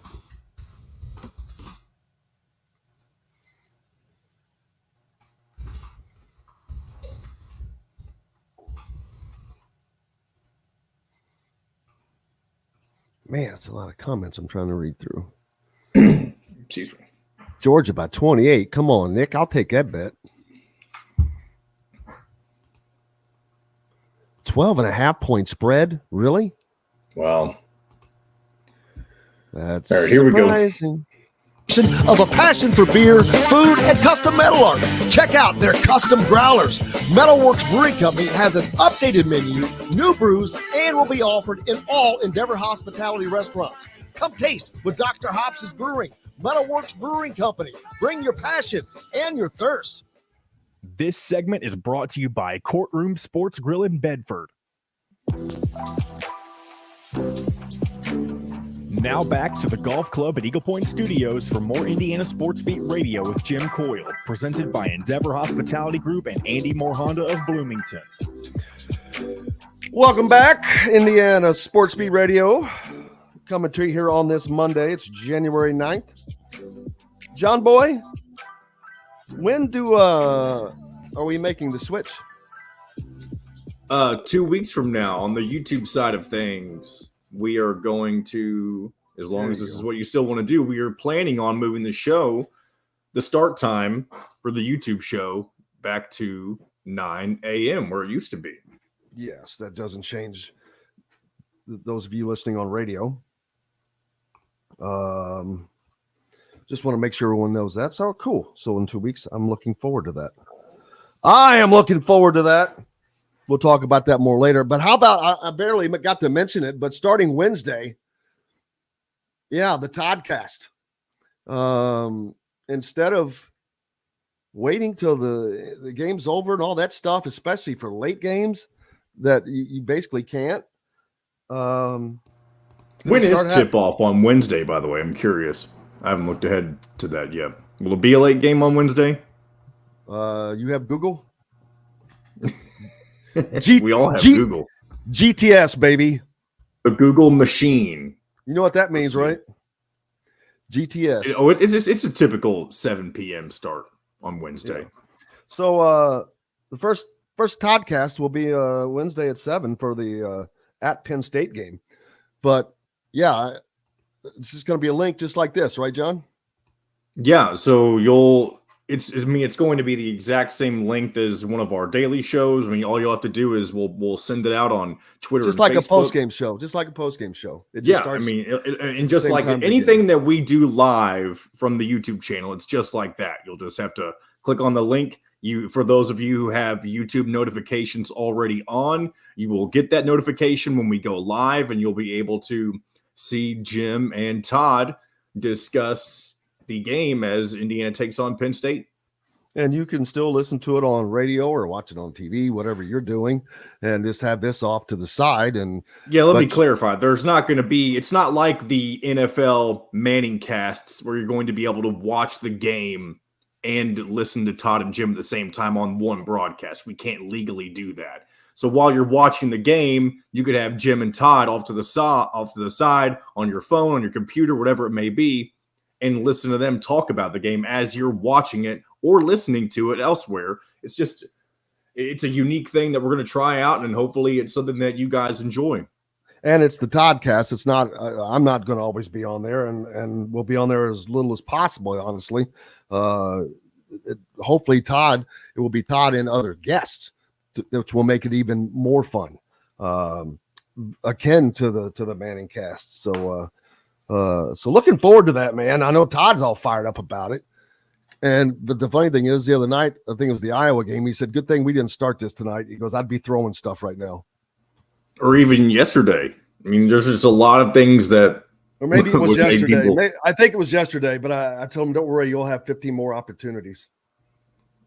Yeah, so, I mean, that's one thing. We're going to have to make sure everybody keeps it cool. Like, they can have fun, but we can't have people breaking stuff on the podcast, right? They can break whatever they want. It's theirs. Fair enough. It's their stuff. They can break it. Let them eat cake. Something I was going to mention earlier. Yeah. Logan Duncombe. Why are I rarely do you hear me say, why aren't you seeing this player? Why aren't you seeing that player? Because I know I'm not in practice. But something that stands out to me, Caleb First is in his sophomore season, or same age as Logan Duncombe. Logan Duncombe would wear him out in AAU basketball. Logan Duncombe can't find the floor for Indiana, but Caleb First is starting for Purdue. If you haven't noticed, Purdue was the number one ranked team for the last couple of weeks and still number one in the Big Ten right now. They're at the top. So that just leads to the question, and again, I'm not judging. I just ask the questions.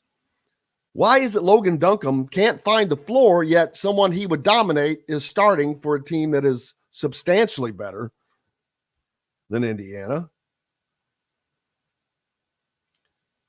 Is Logan Duncombe really that far behind that he can't play better than Malik Renew is?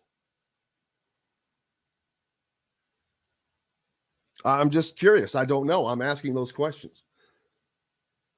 Because if he's not available by now, then either he's not developing or he's not being developed. It's one of the two. But the depth was talked about so much. Well, you have two injuries. Where'd the depth go? That's what depth means. You're deep. Well, Where'd that depth go? Why aren't you playing these guys? Okay, now that you're playing them, why aren't they producing? Jordan Geronimo does not produce. Trey Galloway, guy can shoot. We talked about it with Don earlier. He hit a three in the game the other day. Oh, where is that game? Men's. Let's pull up the stats to his final score on that and see what Trey Galloway ended up shooting.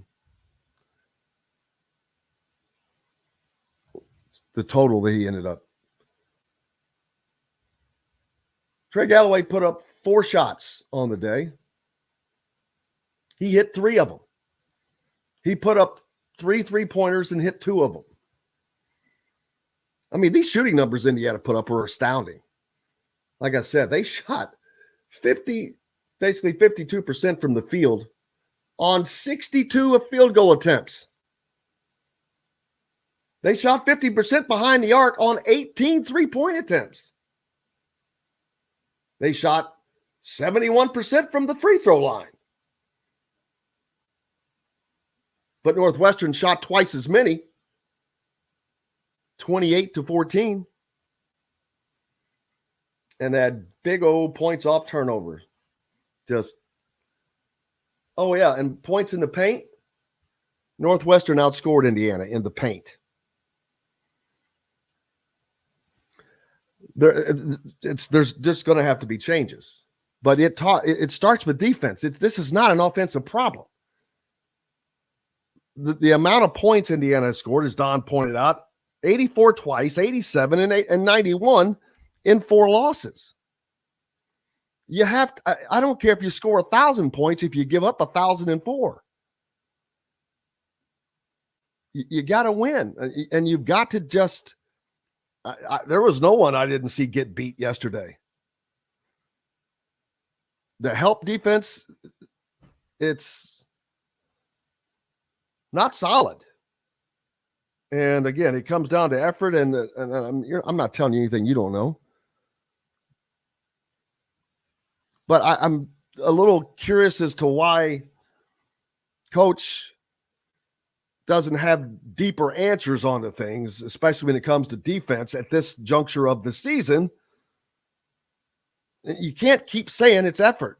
That's effort. Well, then find somebody that will give you effort. Just a thought. John, you have some comments from Coach yesterday from the post game. Yes, sir. We've got old Woody. We've got Trace Jackson Davis and Jalen Hood-Schifino. Mike was asked about. I asked him, what we've talked about, whether it's slow starts in these games, which had been a consistent nature for Indiana minus Iowa, but paying attention to things and seeing trends in games. What can be done to stop those trends while they're happening? Here's what he had to say. It ain't rocket science, gentlemen. You got to work harder. You got to work harder. And I think they've outworked us the last 2 games, even though you just said that we got off to a great start at Iowa, I think. So, but we didn't sustain it because the second half they outworked us. And, it's something that we got to continue to work. It's not going, nobody's just going to hand deliver you wins. We got to go earn a win. So, we got to go to Penn State now and see what we made of. Yeah, and Penn State is going to be, they smell blood. They're working hard. They're tired of being the whipping boy in the Big Ten. But guess what? Right now, they're 2-3 in the Big Ten. A win gives them a 500 mark and keeps them in the middle of the pack. They're 11-5 overall. Right now, Indiana tied for second from the bottom for the conference at 1-3. The only team in worse shape is Minnesota, who was who are they're winless at 0-4.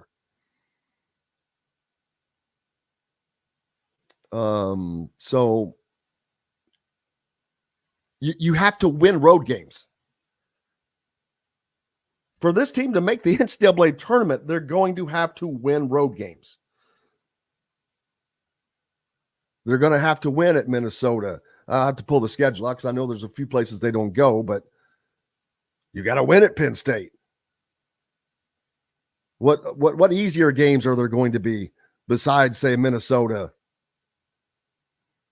Illinois, Nebraska?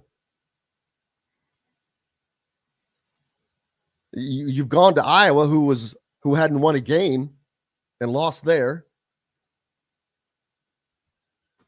So now you go to Penn State, who is 8-2 at home. They're going to have to play with a determination to win. And I'm not a coach, like I said. It's not my job to do that. And I'm not trying to be negative. I'm just pointing out the obvious. Let's see. Trace Jackson Davis. Also, I don't know the question that you have for him, John, but what is that? Let's just hear what he had to say. I just think that obviously we need to quit fouling. We've given up about 7 to 8 fouls in the first 10 minutes, and then they're shooting bonus the rest of the way. And I also think that we're getting straight line drived a lot, and it's requiring guys to get out of position and help, and it gives up open threes, and they're getting wide open looks, and they're knocking them down. So I think fouling and then just honestly just straight line drives are the biggest things for us.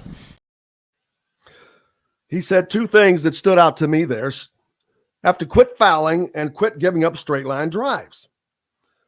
To me, that equals slow and lazy defense. That's all it is. Slow and lazy. You're too slow. You got beat. You don't have help. Boom. Foul. That's why Northwestern shot twice as many free throws in Assembly Hall than Indiana did. And Indiana gave up about twice as many made free throws, 19-10. It's a direct correlation, people. It's a direct correlation. The slow defense carries across turnovers. 24-0 at one point, points off turnovers. Slow and lazy defense, slow and lazy passing, slow and lazy getting back.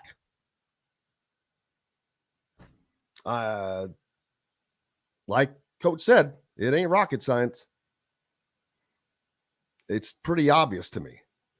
But that's just my meek and meager opinion. Let's see. We also have, I think, Jalen Hood-Schifino. We do, sir. Yeah. Let's hear what he had to say as well. Just got to stop turning the ball over. It's not really too much you can do. I think first half that killed us, especially with me. I had some turnovers and, they had some layups and everything and converted off it. So, we just got to be better with the ball and, we got a long way to go, but we'll get there. That was Jalen Hood-Schifino talking about Indiana and their turnover problem. And yeah, he yesterday in the first 10 minutes of the game, Indiana had 5 turnovers, all 5 attributed to Jalen Hood-Schifino, which he is also doing a yeoman's job leading this offense. He had a career high 33 points on 12 of 17 shooting.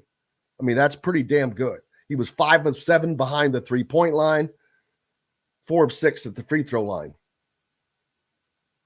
Pretty nice stat, other than those 6 turnovers. Now, that means he only had 1 turnover in the second half. So he got that under control.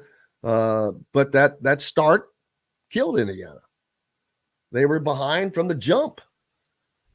And it was just a matter of, and this is the game Indiana finished hitting 4 of their last 4 shots, and Northwestern did not have a field goal in the last 4+ minutes. If that's there during the game, this is not a game. But it was, and unfortunately, they lost to all these players who How many of the guys on the Northwestern's roster do you think would be recruited by the IU staff? There's a question. Ask yourself that. How many players on the Northwestern roster would be recruited by the Indiana staff that just got beat by that team? Sean says, so many more questions than answers with this team. Another big question again, the advisors. What is their role and how much impact do they have? Can we find an advisor with college experience? It's a good question, actually. There are lots of them, lots of advisors. I think there are at least 4 advisors. Ross says maybe these guys don't care after getting the NIL dollars. Well, here's my prediction for next year. And I don't know, but I don't see Trace Jackson Davis at Indiana next year. And not because he doesn't have another year of eligibility. He does. I think that his best bet is going to be to offer his services to the highest bidder next year and milk NIL. That's next year. We'll get to that then. Break. We've got to take a quick break. A lot more coming up here to finish it out here on Indiana Sports Beat Radio. Appreciate everybody joining us and hanging along for the ride. We'll be back with more brought to you by Cabello Restaurant, a part of the Endeavor Hospitality Wow Club. Cabello is located on the square and a place where you can find the tastes and sounds and traditions of Southern Italy right in Southern Indiana.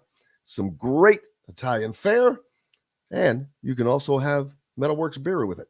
Back with more Indiana Sports Beat Radio right after this. We'll be right back to the golf club at Eagle Point Studios for more Indiana Sports Beat Radio with Jim Coyle, presented by Endeavor Hospitality Group and Andy Moore Honda of Bloomington. Weather. Right. Weather.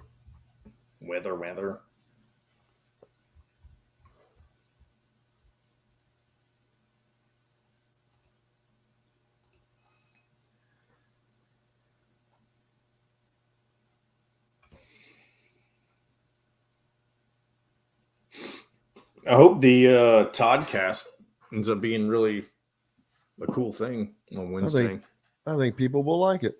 I think so too. You'll get nothing and like it.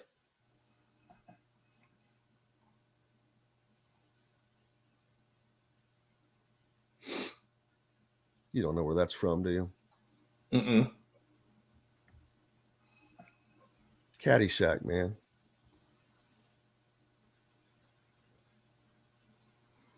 Spalding. Oh, Lord. Here's a Kevin Brockway comment. K-Bro. Ha ha. Where is that? Hey, K-Bro. Can't wait to have K-Bro on tomorrow. That's right. There you go. Look at Justin. He's on it. That's right. See.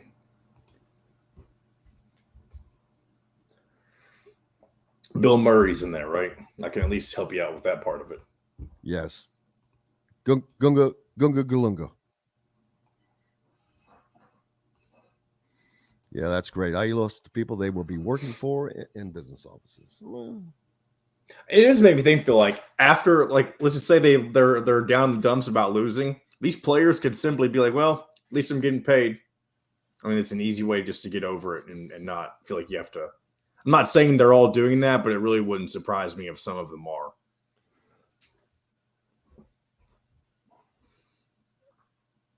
I've got a question, yeah.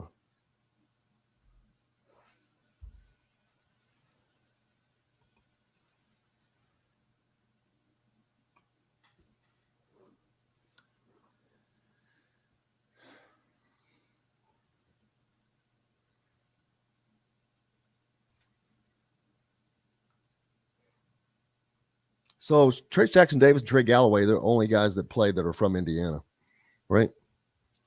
Let's see. Yeah, because Leal doesn't play. Trying to think of the rest of the roster. Is Miller Kopp? Or no, he's from Texas. Yeah, Texas by Northwestern. Mm-hmm. I think he's lost more games in the Northwestern Indiana series since he came to Indiana than he did when he was at Northwestern. All right, here we go. At 2-star prices, Southern Stone Restaurant is part of Endeavor Hospitality's Wow Club.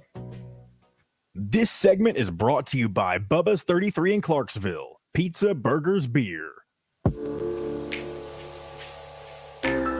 Now back to the Golf Club at Eagle Point Studios for more Indiana Sports Beat Radio with Jim Coyle, presented by Endeavor Hospitality Group and Andy Moore Honda of Bloomington. Welcome back. Indiana Sports Beat Radio coming to you here on this Monday. It's January 9. Looking forward to tomorrow. K-Bro joins us. Dustin Schutte is on assignment this week. Just looking over the Indiana roster, and we talk about this team not having played with a lot of heart. There's been, and that's come from everybody. That's come from Don Fischer. It's come from the coaches. It's come from every place. So it's not me saying this. This is a pretty much established and accepted belief. But if you look at the roster, playing to win, it should always be enough. But I wonder, what are most of these guys playing for? Because most of them are not from Indiana. Most of them have zero affiliation with Indiana University before they arrived. Most of them would have no care in the world about Indiana University if they weren't playing here now. You've got Trace Jackson-Davis and Trey Galloway.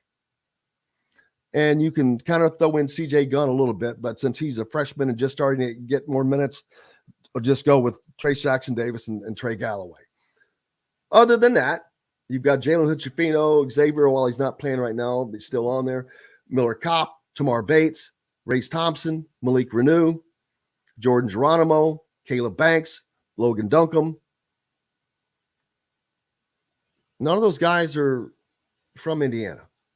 None of those guys have a connection to Indiana. What are they playing for? Other than to win and NIL, maybe it makes you wonder. Is losing easier for them because of that? And I'm not saying that they don't care. I'm not suggesting. I'm just trying to ask questions, looking for answers. Because you don't see it. It's not there. And questions are going to have to be answered, or you're going to see the same thing. You're going to see the same thing.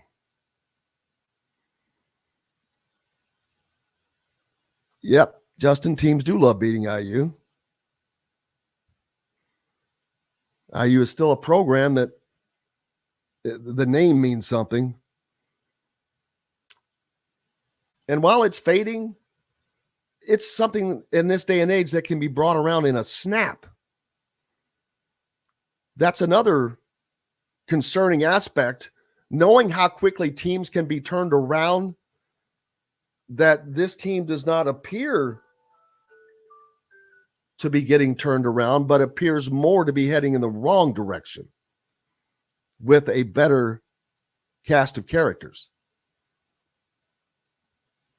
The play's not as good as it was a year ago, but yet supposedly there is better talent on the roster. That's a scary thought for fans, I'm sure. Sean asked, curiosity, do we have an ego issue with Woody, someone who believes his knowledge and experience is superior to the current game and how it's played? Great question. I don't know the answer to that, but it's a great question because there's something wrong somewhere. Why are they not playing as good as well, rather? Why are they not playing as good a defense as they did a year ago? It's There are too many questions. And I don't want to hear this has nothing to do with injuries or officiating. Officiating sucks across the board, period. And officiating did not cost Indiana the Iowa game. Indiana cost Indiana the Iowa game. You had a 21-point lead, for God's sake.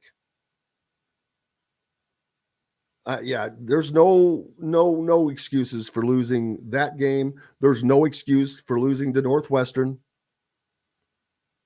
You have better talent than they do, period. But you were outplayed. I mean, Mike Woodson's quote, "It ain't rocket science, gentlemen. You got to work harder." And that's becoming a reoccurring theme, I guess you'd say. We've heard kind of hearing that a lot. So Andrew says grit, determination, effort, and fundamentals are key to defense. Lesser talented teams have beaten Indiana with that recipe. Yep. It's exactly what we're talking about here. Let's see.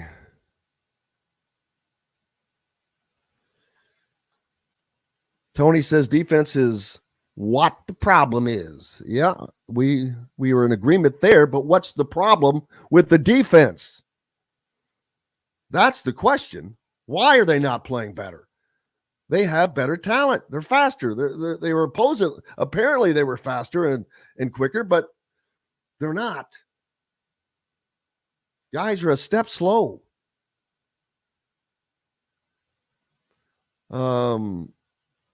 Ginger says Trace is not developed as a player. He's developed a lot of his game, but he has not developed all of his game.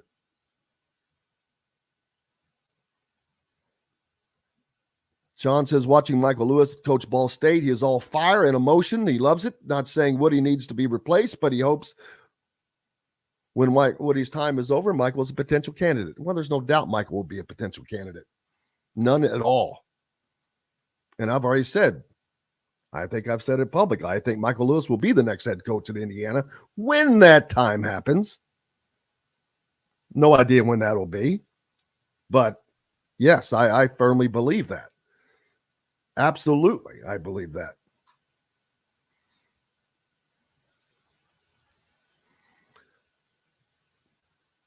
But we're in the here and the now, people.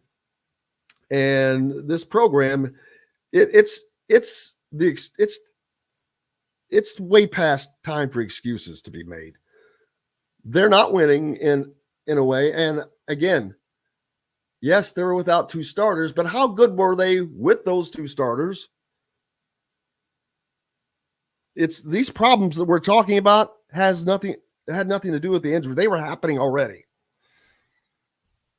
And right now, you can't talk about the two starters being out because they're out.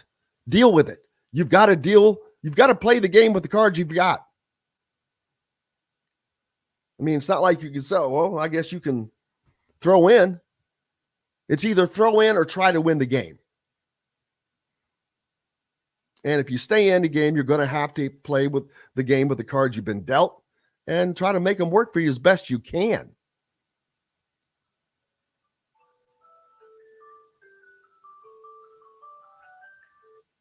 Reminder. Sean says, I hear you, Jim, I hear you, but weren't we killing past staffs for loading up on Indiana kids? The curse of the red sweater? No. It's loading up on Indiana kids and not having them all be talented. I don't care where a kid is from. You have to have talent and they have to be coached. Period. Doesn't matter. They're from Indiana or Timbuktu. If you're talking about Archie Miller, he could only get kids from Indiana because kids from Indiana were coming to play at IU, not so much for Archie Miller. If you noticed, he could not get anybody outside of the state of Indiana to commit to him. Nobody was going to come play for him. But 1 minute. That's where we're at. Hey, man, enough of that good stuff, I guess. But tomorrow on the program, look forward to talking to Mike DeCourcy as well as Chronic Hoosier. And we'll see what else we can get scared And of. K-Bro. Oh, and K-Bro's with us tomorrow. Almost forgot. Man, get so excited. I forgot about that, man. K-Bro with us tomorrow. That's going to be awesome. So that'll be fun. Make sure you're back for that. Tonight, if you're in and around the Bloomington area, you can go to Southern Stone for Inside Indiana Basketball with Don Fischer and Mike Whitson. And we're back tomorrow to do this again. I cannot thank Don Fischer enough. Thanks to Dustin Dopirak from the Indy Star, John, the producer, for keeping us between the white lines. Most importantly, thanks to you guys. Without you, there's no reason for us to be here. Please go hit the like button and subscribe if you're listening on YouTube. And otherwise, you guys on the radio, go out and have yourselves a great day. Everybody, have a great day. Until tomorrow, I'm Jim Coyle. I will see you on the radio. Thanks for listening to Indiana Sports Beat Radio. Be sure to subscribe to our YouTube page for more clips and team coverage of Indiana basketball, football, and more. You can also find full episodes and tons of other content on thehoosier.com. We'll see you next time for another edition of Indiana Sports Beat Radio.